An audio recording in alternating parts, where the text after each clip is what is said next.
முதலாவது தேவனுடைய ராஜ்யத்தையும் அவருடைய நீதியையும் தேடுங்கள், அப்பொழுது இவைகள் எல்லாம் உங்களுக்கு கூட கொடுக்கப்படும்.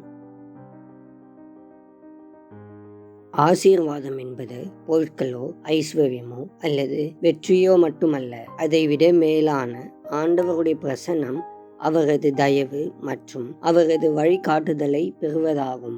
ஆண்டவருடைய வார்த்தைக்கு கீழ்ப்படிந்து அவரது திட்டங்களில் நம்பிக்கை வைத்து நமது ஆசைகளை அவருடைய விருப்பத்திற்கு ஒப்படைக்கும் போது மெய்யான ஆசீர்வாதங்களை நாம் பெற்றுக்கொள்ள முடியும். நாம் எதிர்பார்க்கும் வழியில் அவர் ஆசீர்வதிப்பதில்லை, மாறாக நமக்கு தேவையான மற்றும் அவருடைய வழியில் நம்மை ஆசீர்வதிக்கின்றார். அநேக நேரங்களில் நிலையில்லாத இந்த உலக ஆசீர்வாதங்களில் நாம் கவனம் செலுத்துகிறோம்.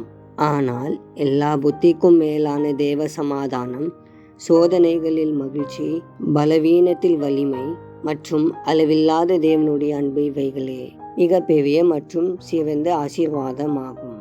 ஆண்டவரை தேடும்போது அவருடைய வாக்குத்தத்தங்களை நாம் பெற்றுக்கொள்ளுகிறோம்.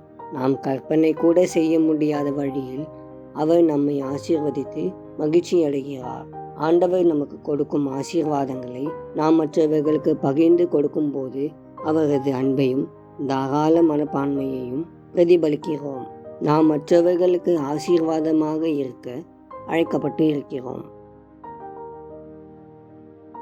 அன்பின் தேவனே, உமக்கு நன்றி செலுத்துகிறோம். சர்வ வல்லமையுள்ள தேவனே, பிசாசின் தலையை நசுக்கினவரே, உமக்கு ஸ்தோத்திரம். ஆண்டவரே, எல்லா நன்மைகளும் உம்மிடமிருந்து வருவதற்காக உம்மை துதிக்கிறேன். என் வாழ்க்கையில் எல்லாவற்றையும் காட்டிலும் உம் அன்பை, பிரசன்னத்தை நான் நாடுகிறேன். உம் திட்டங்களை நம்பவும் உம் சித்தத்தை தேடவும் எனக்கு கிருபை தாரும். உலக ஆசீர்வாதங்களை விட உம்மை நேசிக்க எனக்கு உதவி செய்யும். நான் மற்றவர்களுக்கு ஆசீர்வாதமாய் இருக்க கிருபை தாரும். இயேசுவின் மூலம் ஜெபிக்கிறோம் பிதாவே, ஆமேன்.